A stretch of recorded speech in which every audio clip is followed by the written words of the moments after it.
We're going to talk about sex. We'll talk about sexual morality mainly if you're a guy, but also a woman. What is the proper sexual morality to have? I tell you as a 29-year-old single male with no children. But we need to talk about the 95.1% of American men who are self-admitted rapists.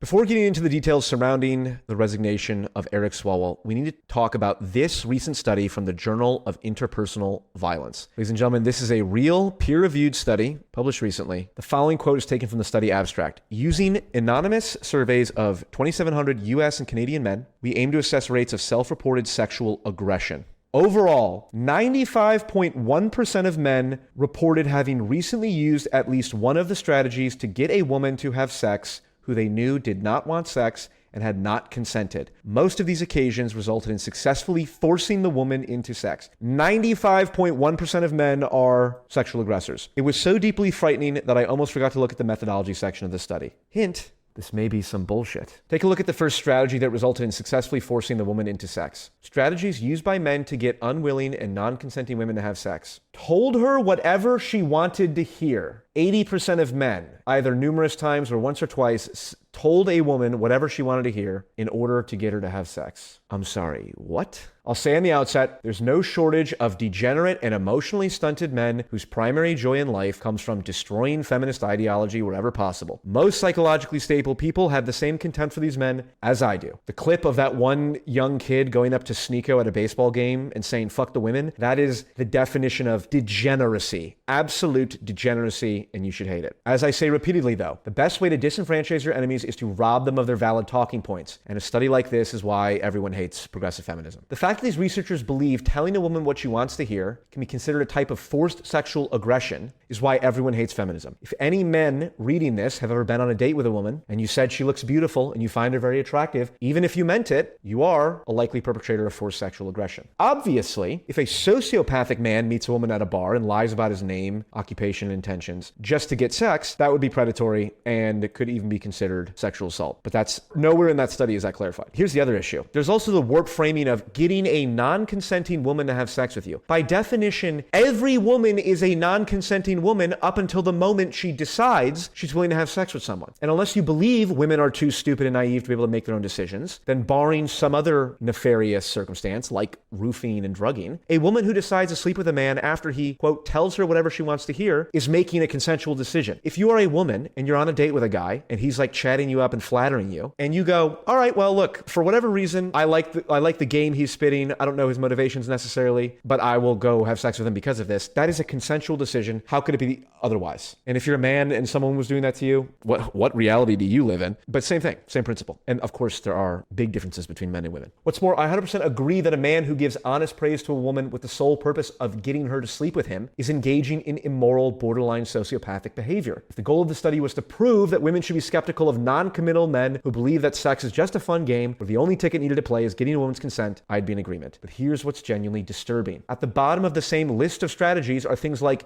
used drugs to help, like roofies, or used a weapon to frighten her or threatened to hurt her, of which 5% of men said they had threatened to hurt her before. And almost 1 in 10 said they've at least once or twice used drugs to help. The fact that 1 in 10 men would admit to this is a reminder that male psychopathy is a very real and very dangerous scourge upon humanity. But lumping in the act of flattering a woman to get her to sleep with you in the same 36-item list as drugging or threatening to physically harm her, and then claiming that 95.1% of men have engaged in at least one of these forced sexual aggression strategies is as dishonest as it is demented. Progressive ideological rot. Okay? I cite the study because it is evidence of that. Instead of restraining the more degenerate aspects of male sexuality, like the pursuit of non-committal relationships for the purpose of sexual pleasure, which men are much more willing to do than women, as a matter of nature, not socialization. Instead of calling out the man whores, society encourages women to engage in that same kind of behavior, or at the very least, to not slut shame the women who do. Some men are happy to go along with this arrangement because it means more judgment-free transactional sex for them. But because males and females are fundamentally different in their ability to deal with casual sex, there was no way an arrangement like this could sustain itself. It had to lead to the contradiction now, where the casual and non-committal attitude towards sex we're supposed to celebrate and tolerate end up getting perceived as forced sexual aggression on the part of males. Case in point, Eric Swalwell. I won't make a meme about that name. The self-contradictory state of affairs causes all kinds of problems. This is the case with the high-profile resignation of U.S. Congressman Eric Swalwell. Eric Swalwell plans to resign from Congress after accusations of sexual assault, okay? For context, there's no disputing that Eric fits the definition of a sexual degenerate. He's repeatedly cheated on his young wife, who has 3 of Eric's children, not only with young women, but also with at least one potential Chinese spy.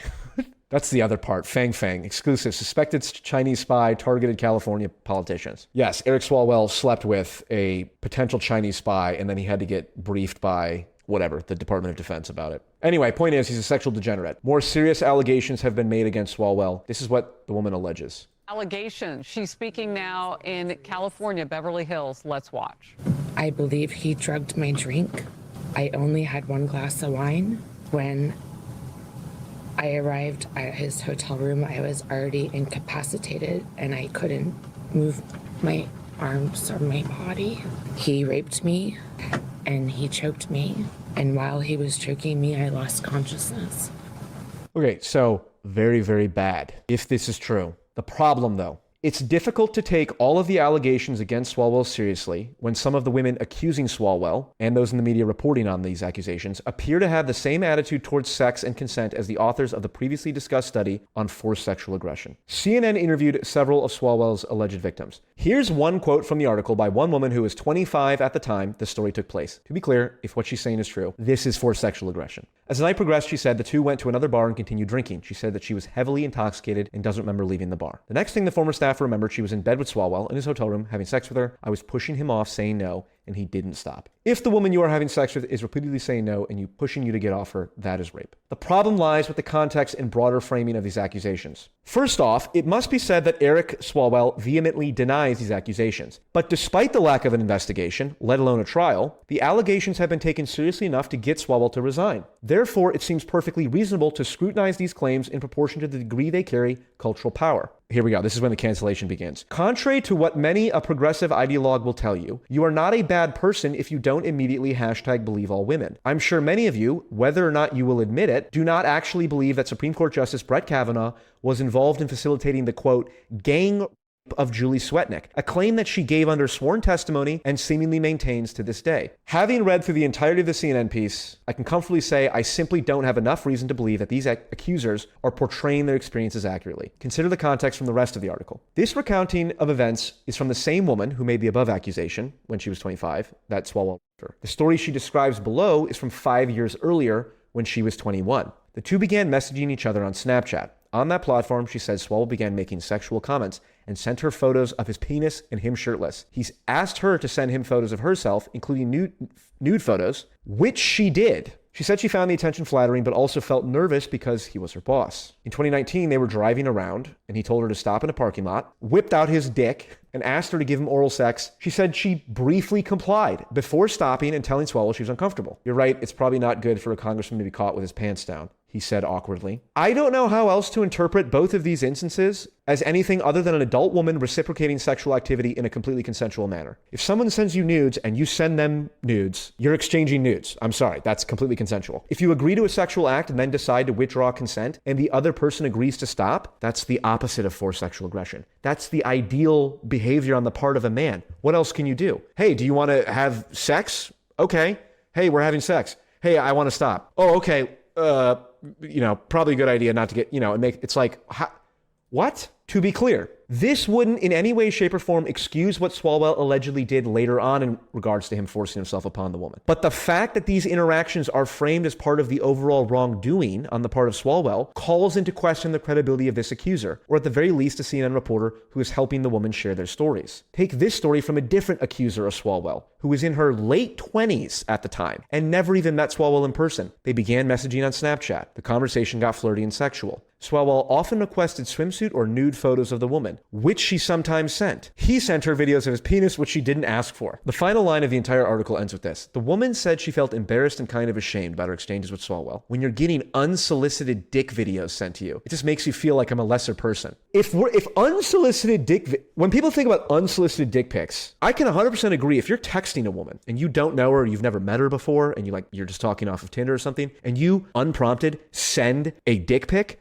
that's predatory and sociopathic and deranged. That is an unsolicited dick pic. But if she sends you nudes and you send nudes back, that's not, are you kidding me? It's autistic. And we'll get to that. The only reason CNN would highlight these points about two adults exchanging nude photos is because they believe that it contributes to the broader perception of Swalwell as a sexual predator. And to be clear, I don't doubt that he is. He's certainly a sexual degenerate. But the fact that these allegations are being made alongside more serious ones makes it difficult to separate fact from fiction. The kind of person who believes two adults exchanging nude images is a type of forced sexual aggression is not someone whose recounting of a sexual encounter I'm going to believe is accurate at face value. Interestingly, the point about them getting drunk, she was heavily intoxicated and doesn't remember leaving the bar. Was Eric Swalwell heavily intoxicated? Because if he was, is he now a victim of sexual assault too? Again, it's like there's all this gray area nuance and a lot of progressive ideologues make it difficult to separate fact from fiction. This ultra-progressive view of consent is deeply autistic, where every single action a person takes in a sexual encounter, no matter the context or what preceded it, must be verbally consented by both parties.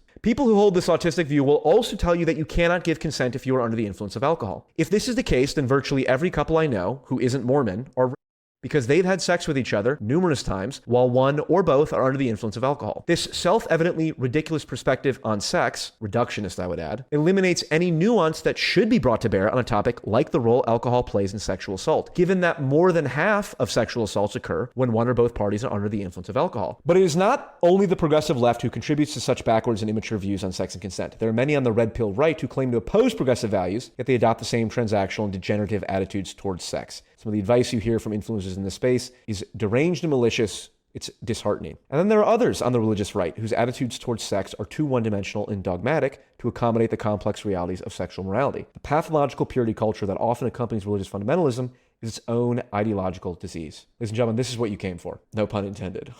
As a quirked up heterosexual male myself, I will outline what I think is the correct dark centrist perspective on sexual morality. When it comes to sex, I do believe it is possible for two people who are not in a relationship to have what can be described as a casual hookup, and both parties walk away just fine. This would likely be true for people who are high in trait openness, and thus need to have all kinds of novel sexual experiences, and low in trait neuroticism, so as to avoid negative emotional consequences. If you're a very creative, free spirit, and you genuinely have low emotional sensitivity to negative emotion, you can probably get away with casual sex. However, my guess is that the number of people that this applies to is pretty small, and there's certainly less women who fit this description than men. For most people, having sex with someone who you've already ruled out as a long-term partner is almost always, i.e. not always, but almost always, or at least more often than not, psychologically damaging for both parties. I don't think it's controversial to say that women tend to suffer emotional pain more frequently and severely from transactional and non-committal sex, but I think men actually suffer too. If you're a male, fellas, and you've ever had the experience of having sex with a woman who you knew you had no intention of pursuing a long-term relationship with, and right after doing the deed, one of your first thoughts was, I wish this person would get out of my home right now,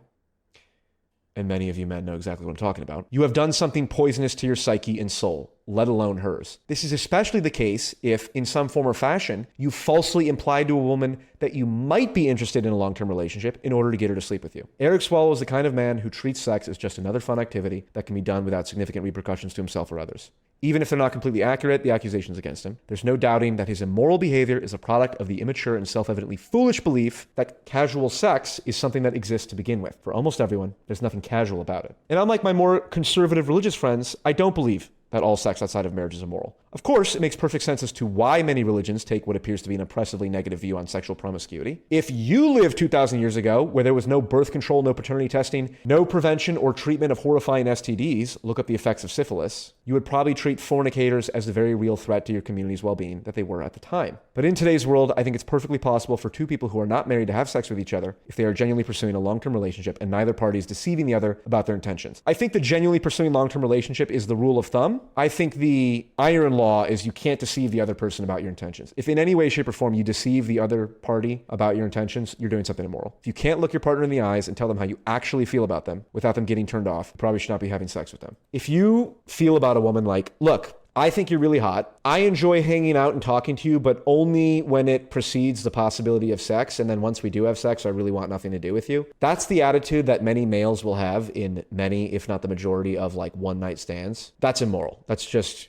I'm sorry. That's literally using a person as a piece of meat. Now, you might be thinking, this is all well and good, Paul, but why are you putting all this effort into talking about sexual morality to strangers on the internet or steel-manning Holocaust denial? By the way, shout out. If you guys want to know my opinion about exactly controversial topic like this one, if you guys want to know exactly how many people I think died in the Holocaust, check out my steel-manning Holocaust denial video, which may or may not have gotten removed from YouTube. Side note, why am I talking about this when you could be out looking for a girlfriend that you clearly don't have? Because, dear reader, nobody loves fighting for pro-social sexual moral norms more than I do. Can anyone be more correct than me?